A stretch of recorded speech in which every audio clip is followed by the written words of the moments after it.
Em nome do Pai, do Filho e do Espírito Santo. Amém. Santo anjo do Senhor, meu zeloso guardador, se a ti me confiou a piedade divina, sempre me rege, me guarda, me governa, ilumina. Amém. Dileto e amado ouvinte, bom dia. Hoje, terça-feira. Deus esteja com você, com sua família, com todos os seus trabalhos. Nós estamos reunidos mais uma vez através desse humilde e pobre programa Oração da Manhã para rezarmos juntos, daqui de Formosa, nossa diocese, com todas as nossas paróquias, nossas comunidades e com você também que nos segue. Agradeço imensamente a esta emissora de rádio que transmite com tanta alegria, com tanto amor e dedicação este programa. Muito obrigado a você, diretor desta emissora, a toda a equipe que divulga o nosso programa em todas as manhãs. Hoje eu quero te convidar a meditar sobre o templo de Deus. Nós celebramos em todo o mundo hoje a dedicação da Basílica de São João de Laterano, ou Basílica de Latrão, onde o Papa residiu até quando foi inaugurada a Basílica de São Pedro, no século XVI, para onde o Santo Padre mudou e onde constitui hoje a sede material da Igreja. No futuro ninguém sabe onde será, até a volta de Cristo, onde vai estar a sede da Igreja, ninguém sabe.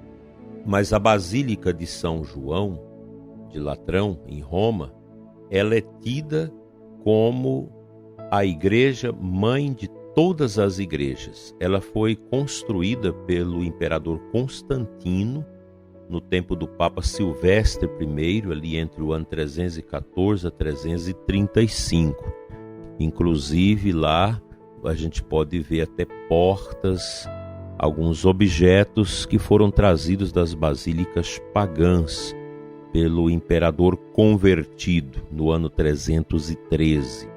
Então o aniversário da dedicação desta grande basílica era celebrado originariamente somente em Roma, mas depois passou a ser comemorado em toda a igreja. E hoje é um dia bonito para a gente celebrar a Santa Missa, lembrando essa igreja mãe, uma igreja muito bonita que tem as imagens muito vivas dos apóstolos.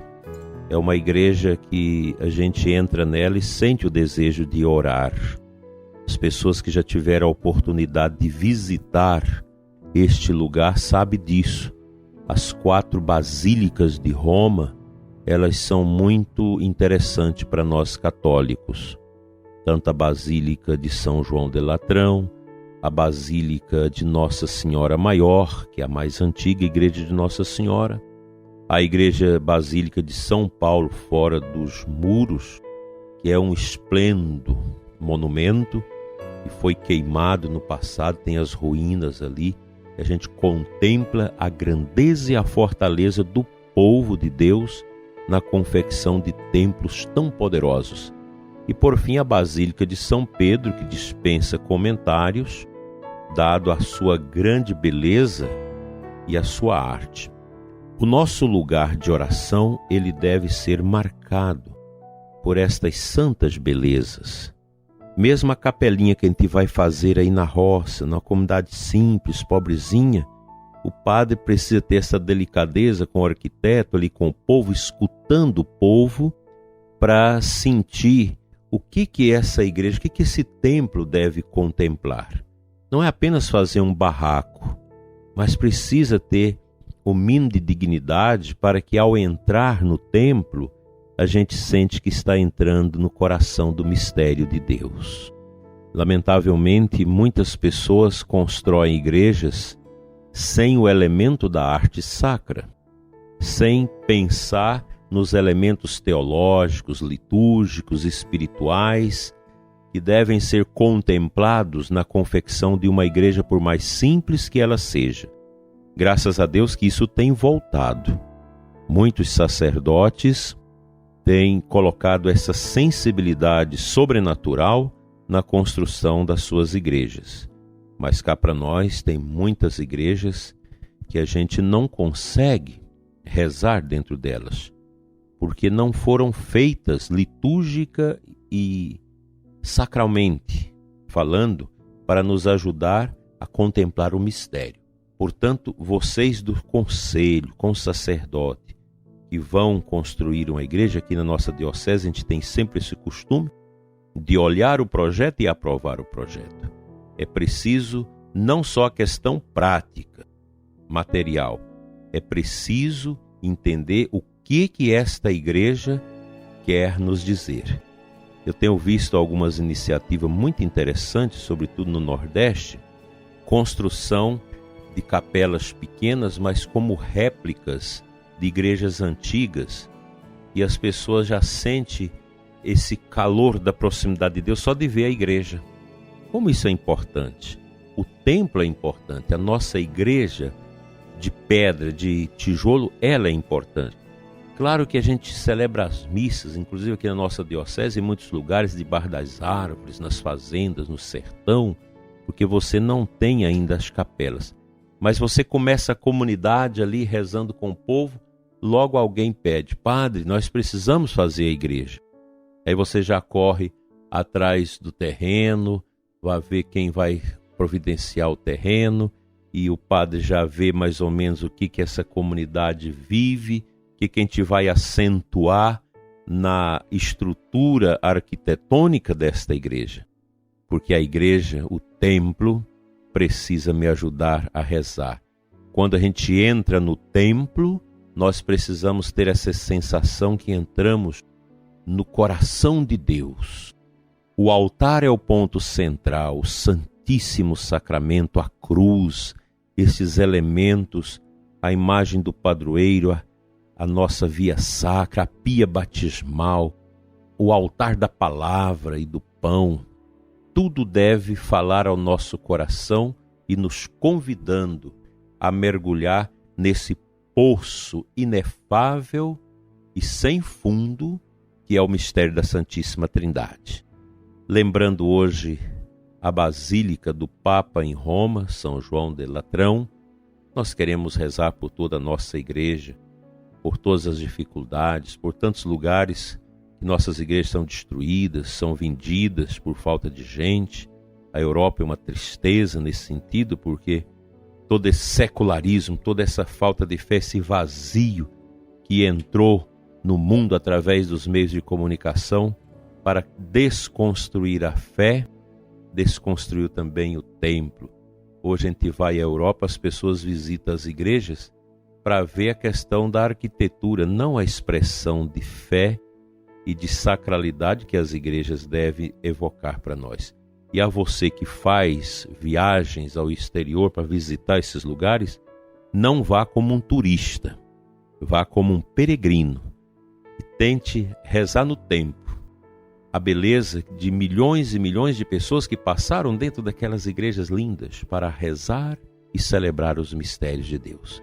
Que Deus nos ajude a amar os templos católicos e a construí-los voltados para Deus. Amém.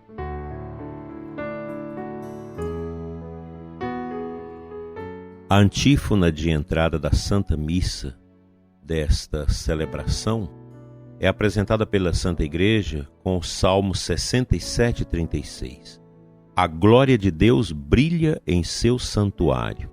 É o Deus de Israel, o Deus bendito, que dá força e poder a seu povo. Olha que beleza.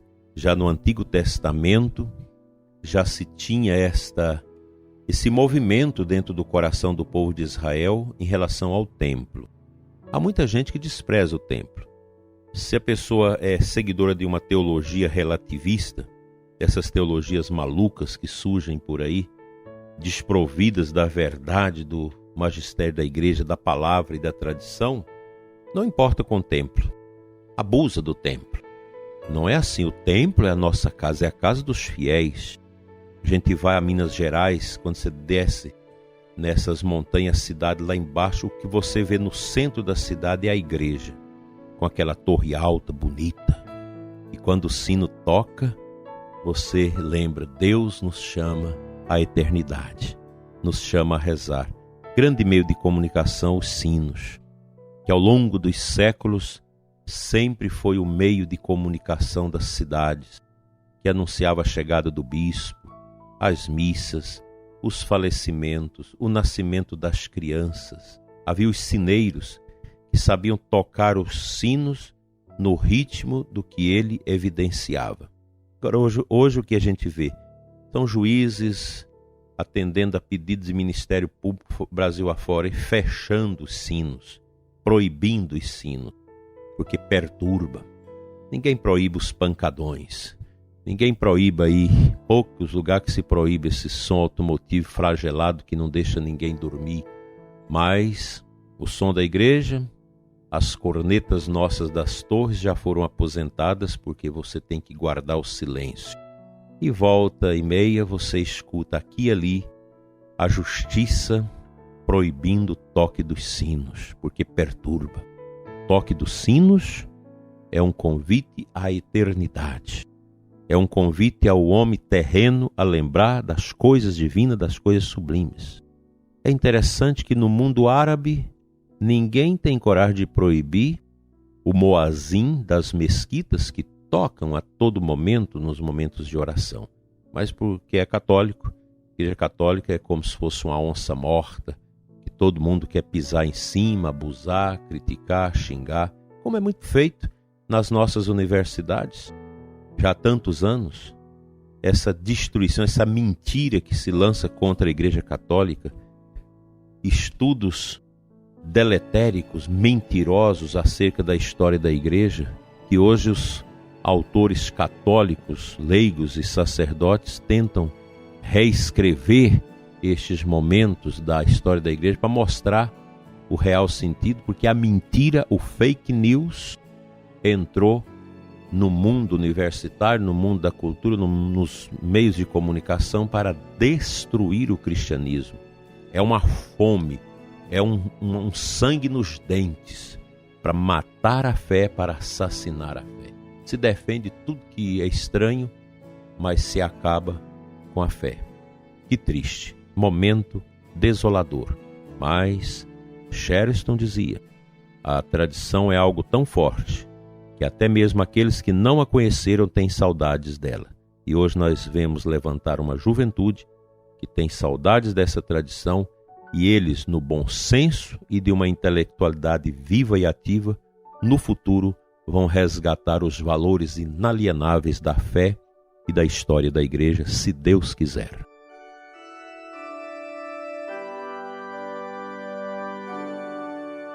Pai de bondade, Deus de amor, nós queremos te louvar pela nossa pia batismal da igreja, onde nós fomos batizados. Eu quero te louvar, Senhor, por aquela pia batismal da Catedral Imaculado do Coração de Maria de Uruaçu, onde Dom Prada Carrera, primeiro bispo, me batizou no dia 16 de setembro de 1960. Consagro a ti, Senhor, a pia batismal onde o ouvinte que me escuta recebeu a vida eterna. Abençoa, Senhor, todos os católicos, todos que nasceram para a graça de Deus através do batismo no templo.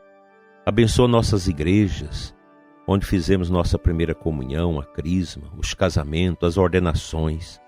Dai, Senhor, a nós um grande amor pelo templo, lugar da tua presença, lugar que te adora, que reverencia e celebra os mistérios do teu amor eterno. Amém.